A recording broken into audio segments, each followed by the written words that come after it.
Buenas tardes, queridos contertulios. Llegamos a una nueva edición del Sillón Bíblico en este día tan especial del año litúrgico como es la fiesta de Pentecostés, el final de todo un ciclo pascual, el cierre y a la vez apertura. Cierre porque podríamos decir llega a su plenitud los dones de la Pascua, apertura porque comienza la misión de la Iglesia. Precisamente Papa Francisco puso para el lunes siguiente a la Pascua una memoria preciosa, la memoria de María, Madre de la Iglesia, porque precisamente en Pentecostés esa Iglesia comienza su andadura en el mundo, ¿no? Entonces, bueno, el ciclo de lecturas de Pentecostés es realmente precioso, riquísimo. Yo creo que el único que lo supera en riqueza es el ciclo de lecturas de la Pascua, de la Vigilia Pascual, ¿no? También Pentecostés está pensado en función de que se haga una celebración de vigilia y la celebración del día. Es una lástima esa práctica que a veces se toma en algunos sitios, de leer en la vigilia las lecturas de la misa del día. Bueno, quizás lo aconseje alguna razón pastoral. Es verdad que la gente no suele estar inclinada a ir 2 veces a misa en el mismo fin de semana, pero hay que hacer el esfuerzo porque realmente la liturgia está pensada en función de hacer el tránsito entre la espera del Espíritu y la recepción, la plenitud de ese Espíritu en el domingo de Pentecostés, ¿no? Entonces tenemos 2 misas, cada una con su ciclo de lecturas, pero sobre todo la de la vigilia es muy completa. La de la vigilia tiene 4 opciones de primera lectura. Esto vale para todos los ciclos, esto no es exclusivo del ciclo C. Tiene 4 opciones de lectura, pero además si se celebra como misa especial de vigilia, en una forma que se llama la forma larga, que está indicada en el misal, entonces se hacen las 4 lecturas, no ya optativa una, sino las 4 lecturas. Yo sé que lo frecuente no es eso, lo frecuente es que se opte por una de las lecturas. Los años anteriores, en los vídeos correspondientes, he hablado del Espíritu en relación sobre todo a los evangelios que leemos, tanto en la vigilia como en el día mismo de Pentecostés. Repaso un poquito cuáles son esos vídeos, luego estarán los links también. El del ciclo A lo llamé Espíritu para Todos, muestro cómo el Espíritu está presente y es el alma de la Iglesia en general, no de una parte, no es solo para algunos momentos, sino que es la savia misma que mueve a la Iglesia. En el ciclo B lo llamé Presencia, muestro ahí el Espíritu como fuente del obrar cristiano, la misionalidad como expresión de esa presencia de Cristo en su iglesia a través del Espíritu. Y en el ciclo C, que fue en realidad el primero de estos vídeos, pero los menciono ahora en orden de ciclo, en el ciclo C, más largo el título, dice ¿qué significa el título de otro paráclito que le da Jesús al Espíritu Santo? Y ahí exploro un poquitito el sentido del título paráclito tan importante que solo en parte podemos traducir como abogado. Es mejor hacer lo que hizo San Jerónimo, dejarlo en griego y explicarlo.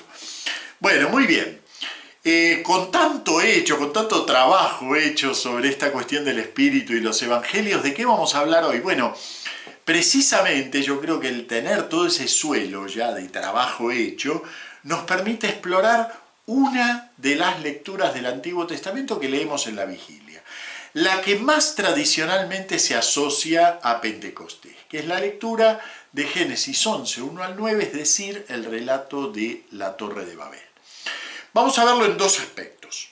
Vamos a ver primero el relato en sí mismo. El relato de la Torre de Babel, lamentablemente, a pesar de que pertenece a uno de los conjuntos narrativos más impresionantes del Antiguo Testamento, que es todo ese conjunto de Génesis 1 al 11, la historia primordial de la humanidad, a pesar de que pertenece a ese conjunto, es realmente una historia que no exploramos demasiado. Entonces, tenemos ahora la oportunidad de leerlo un poco más en profundidad, precisamente porque tradicionalmente está asociada a Pentecostés. ¿Y por qué está asociada a Pentecostés? Bueno, eso será el segundo momento de esta charla, tratar de ver por qué la liturgia de Pentecostés tiene como uno de sus primeros referentes precisamente esta lectura de Babel. Eso ya viene desde San Lucas, ¿eh? Es San Lucas el que encontró esa asociación. Bueno, muy bien, vamos a ir sin más a la lectura de Babel. Pero, claro, para llegar a la lectura de Babel, en realidad, como sabemos, la liturgia a veces tiene que recortar un poquitito los textos, ¿no?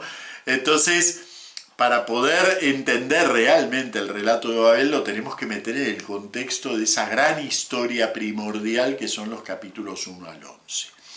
Me voy a ceñir aquí al esquema de ese conjunto de capítulos. Hay muchas formas de verlo y de analizarlo, pero a mí me gusta mucho el esquema que utiliza un exégeta norteamericano, Joseph Blenkinsop, dice que todo ese conjunto se desenvuelve en 3 momentos, y así se llama además el libro de Blenkinsop donde hace esta exégesis, ¿no?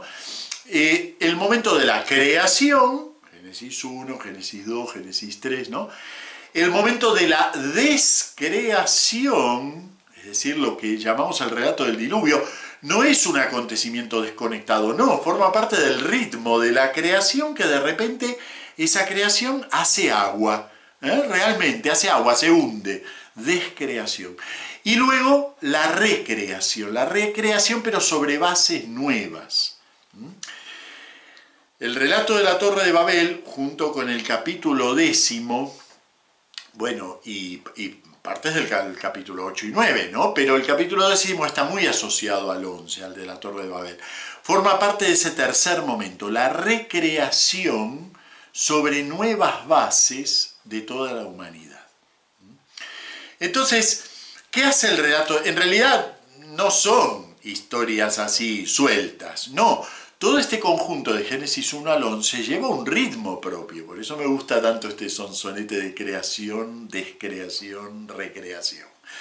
Porque lleva todo un ritmo propio, nos trata de mostrar un poco bueno, el sentido que tiene esa presencia trágica del hombre en la naturaleza, ¿no? Presencia trágica que está asignada por una experiencia que todos tenemos, que sentimos que no viene del todo de nosotros, pero que viene de nosotros, la realizamos nosotros, que es la experiencia del pecado, la experiencia de ese mal activo en el mundo, donde ponemos un ser humano, esperaríamos que florezcan las margaritas, pero resulta que lo que florece es otra cosa.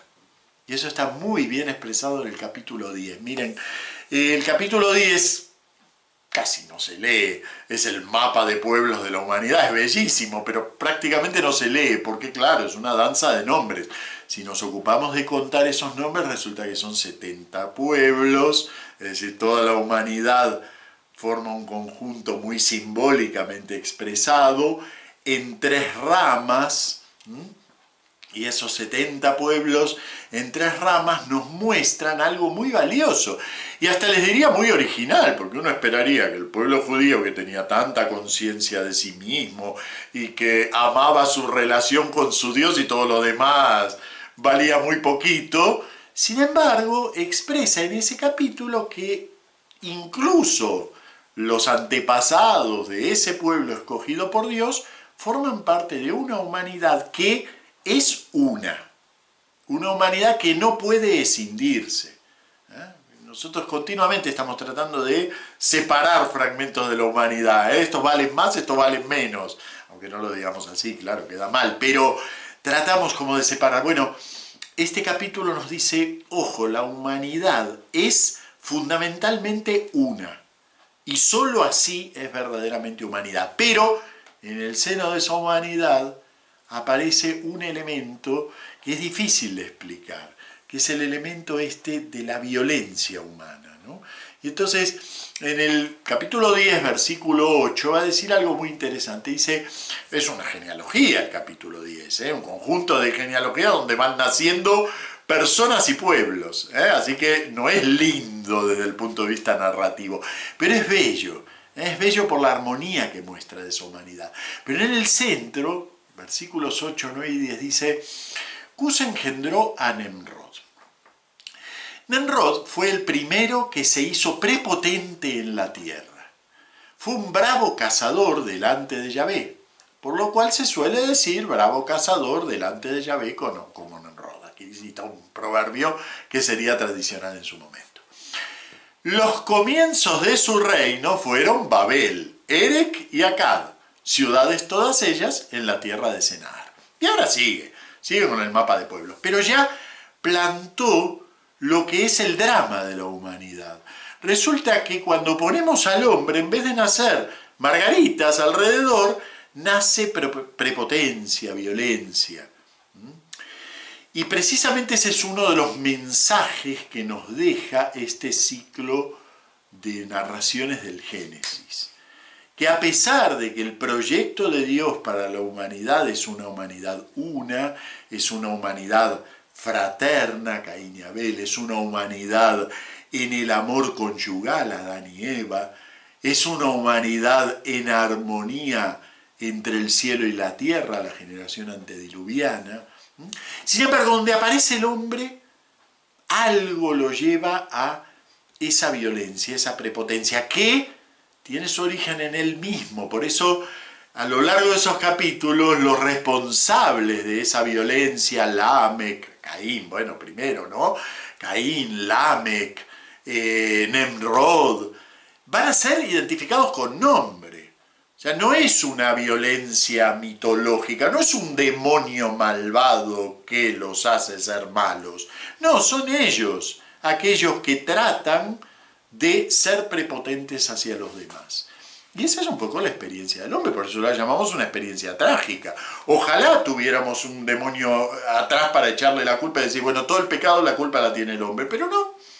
Resulta que de toda esa violencia que aparece y sobrepuja al hombre, resulta ser más fuerte que el hombre, sin embargo, tiene su fuente en hombres determinados. Lo seguimos viendo esto, la humanidad, la historia de la humanidad sigue siendo esa, la de una violencia y una prepotencia que sin embargo tienen nombres determinados, son este gobernante, aquel dirigente, aquel grupúsculo, son eso, aquella célula terrorista, qué sé yo. Bien, toda esa humanidad es una y sin embargo tiene ya en sí misma la semilla de su dispersión. Y así comienza el relato de la Torre de Babel. El relato va a decir así: toda la tierra hablaba una misma lengua con las mismas palabras. Muy lindo esto. Bueno, en hebreo es todo un gran juego de palabras, ¿no? Porque en hebreo la palabra palabra quiere decir al mismo tiempo cosa. Es la misma, es el mismo término, davar. Quiere decir palabra, pero también quiere decir cosa. Entonces, el ser de idénticas palabras, esto viene ya desde Génesis 2, cuando el hombre le pone nombre a los animales. Incluso en la exégesis rabínica el hombre comparte su lenguaje con los animales, ¿no? Por eso puede entenderse hablando con la serpiente, ¿no? Esa identidad de lenguaje es también una identidad profunda en el ser de las cosas, ¿no? Está expresado muy bonito en esta primera frase, muy sintético, ¿no? Esa humanidad una se significa sobre todo en la unidad del lenguaje. Al emigrar todos los hombres desde Oriente, fíjense que todavía se mantiene la humanidad una, Oriente era el lugar del Edén. Dios plantó un jardín en Edén al oriente, no sabemos al oriente de qué, pero bueno, el oriente representa, dentro de este Génesis 1 al 11, representa ese lugar de la plenitud donde está la cercanía con Dios, ¿no? Entonces, esta humanidad todavía no hizo nada malo, pero ya la vemos alejarse desde el oriente, ¿no? Encontraron una llanura en la tierra de Senar, ya nos nombró la tierra de Senar en el capítulo 10, y se establecieron allí. Claro, a nosotros no nos dice nada la tierra de Senar, pero esto leído bíblicamente es muy significativo. ¿Por qué? Porque precisamente la tierra de Senar, como acabamos de ver en el capítulo 10, es el sitio donde queda la ciudad que para la mentalidad, para la percepción bíblica, es el lugar mismo del pecado del hombre, que es la ciudad de Babel. Babilonia fue, en la experiencia histórica de Israel, fue como el punto cero de su historia, ¿no? Babilonia arrasó Jerusalén, Babilonia deportó a sus habitantes y el pueblo de Israel tuvo que aprender a vivir exiliado en Babilonia.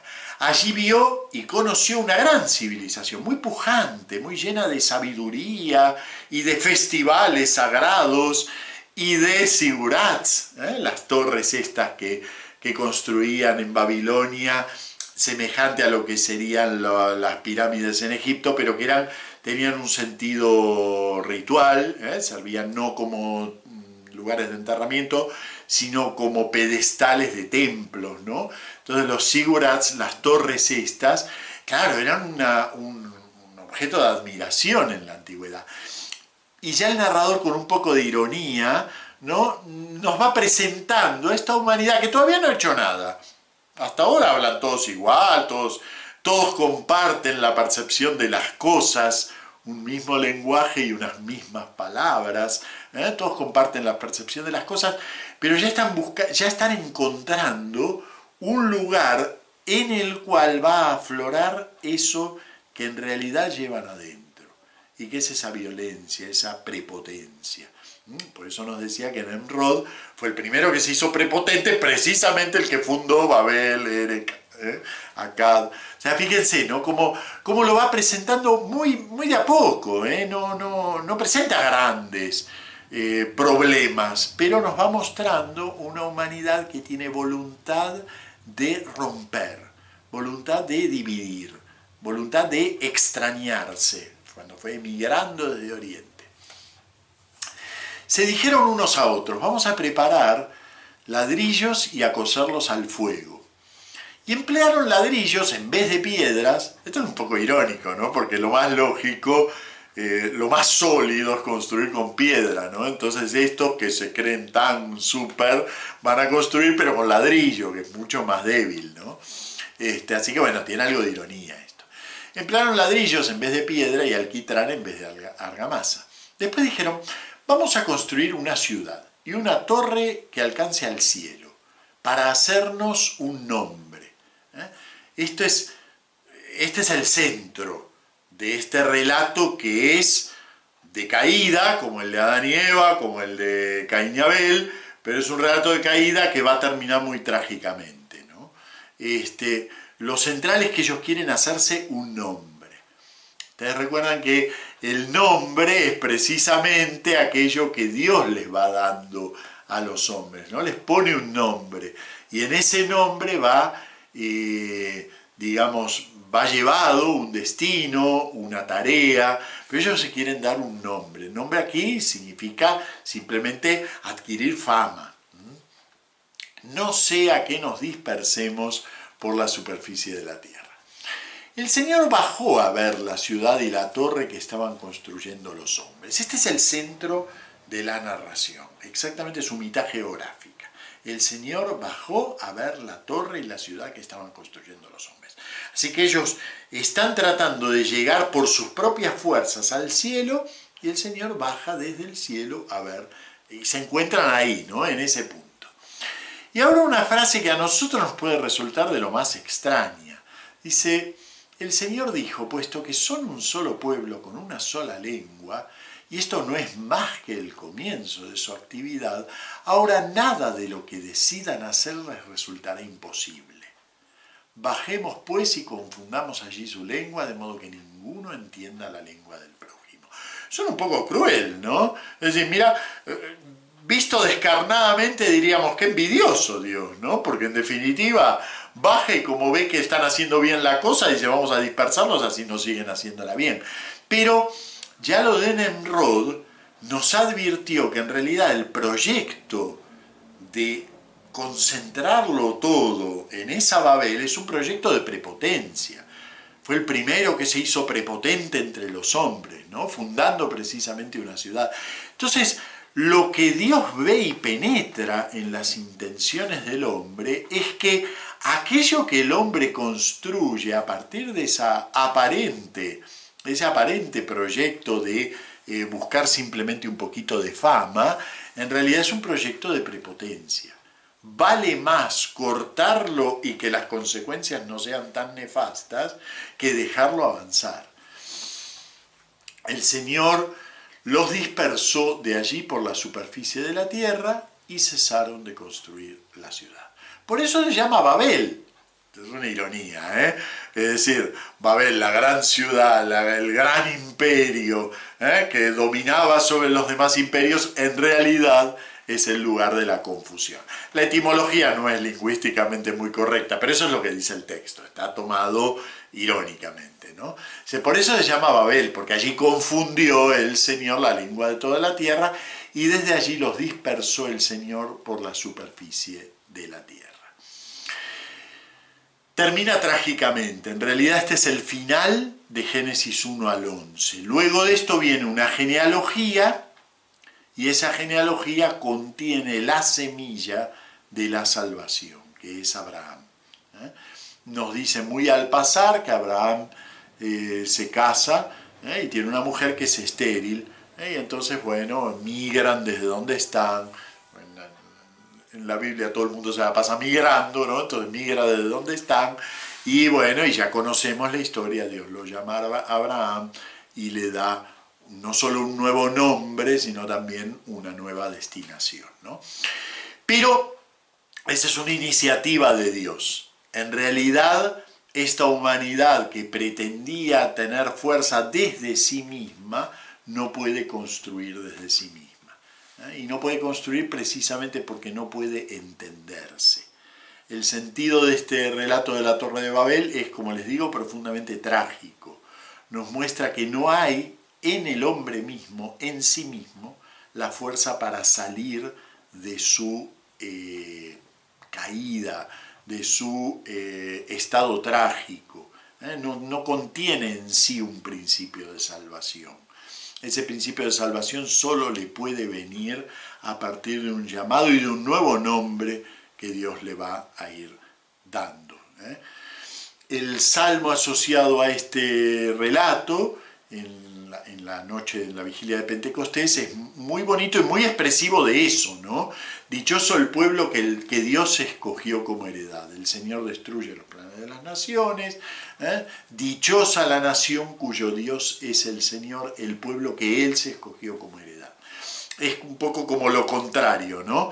De un hombre que no logra la unidad por sí mismo, que no logra encontrar dentro de sí la fuerza para construir esa humanidad una, Dios escoge a un pueblo y lo va preparando para realizar esa humanidad una a partir no de una fuerza humana, sino de la fuerza divina.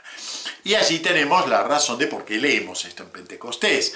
En realidad la razón la encontró el propio San Lucas. San Lucas, en la experiencia carismática inicial de la Iglesia, esta experiencia que nos cuenta tan simbólicamente en el libro de los Hechos, ¿no? Cuando ellos reciben el Espíritu y se ponen a hablar y resulta que se entienden.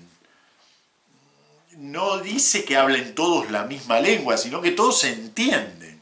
¿Cómo puede ser que los entendemos si hay entre nosotros partos, medos, elamitas, habitantes del Ponto? Y empieza a hacer lo mismo que el capítulo 10 del Génesis, ¿no?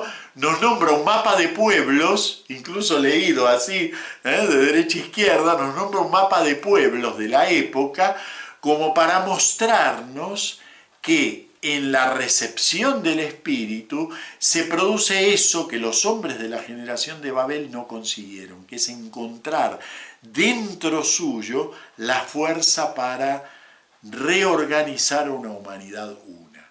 Y yo creo que ese es el mensaje primero de nuestra fiesta de Pentecostés, ¿no? El hombre tiene ese deseo de unidad, ese deseo de humanidad una, pero cada vez que quiere realizarlo desde sí mismo, en lo que termina es en lo de Nemrod, o en lo de Lamec, o en lo de Caín, ¿no? Es decir, en la prepotencia. queremos imponer la humanidad una, y ya el querer imponer la humanidad una supone que la humanidad una no puede realizarse, ¿no? Porque al querer imponerla lo que hacemos es aplastar al otro. Es la tragedia de todos los regímenes tiránicos, ¿no? En la humanidad, que quieren imponer un orden, viene el caos, la gente se pelea, guerras civiles, qué sé yo, entonces viene uno y dice, bueno, no, acá hay que reorganizar la sociedad. Tiene razón, hay que reorganizarla, porque no puede haber una sociedad donde todos se pelean. Entonces vamos a reorganizarla, pero resulta que reorganizarla es meterle el pie encima, es el proyecto de Nemrod. Y eso forma parte de la tragedia humana. ¿Cuántas veces también bajo capa de proyecto democrático, en realidad lo que queremos es imponer un proyecto al resto de la humanidad, a la mitad menos uno que queda del otro lado, ¿no? Entonces, como somos la mitad más uno, entonces podemos imponerle nuestro proyecto. Bueno, el mensaje, podríamos decir, de esta antibabel que es la recepción del Espíritu, es que si nos abrimos al don de esa unidad, entonces no necesitamos hablar todos el mismo lenguaje, podemos entendernos. La humanidad de Babel hablan todos el mismo lenguaje y por eso imponen su prepotencia. Mientras que no es necesario que hablemos todos el mismo lenguaje, no hace falta que seamos todos idénticas palabras. Al contrario, en realidad, los dones del Espíritu nos permiten mantener la diversidad de la humanidad, nos permiten mantener una humanidad que está realizada particularmente en cada uno y que, sin embargo, si la experimentamos como un don que recibimos, como algo que nos viene gratuitamente de parte de Dios, entonces podemos realizar esa unidad. Podemos realizar la unidad en la comunicación. Es lo que tratamos, intentamos por lo menos, mantener como proyecto en la iglesia, ¿no? Cuando hablamos de iglesia sinodal, ¿no? Esto de caminar juntos, sentarnos a discutir, a debatir, uno dice, bueno, pero ¿para qué todo eso? ¿No basta con que el Papa diga, bueno, hay que hacer esto y esto es católico y aquello no? Bueno, no, precisamente el don del Espíritu es el don de la unidad en una diversidad en donde todos nos podemos entender y cada uno escuchar hablar en su propia lengua. Bueno, muy bien, nos vemos la semana que viene. Muchas gracias.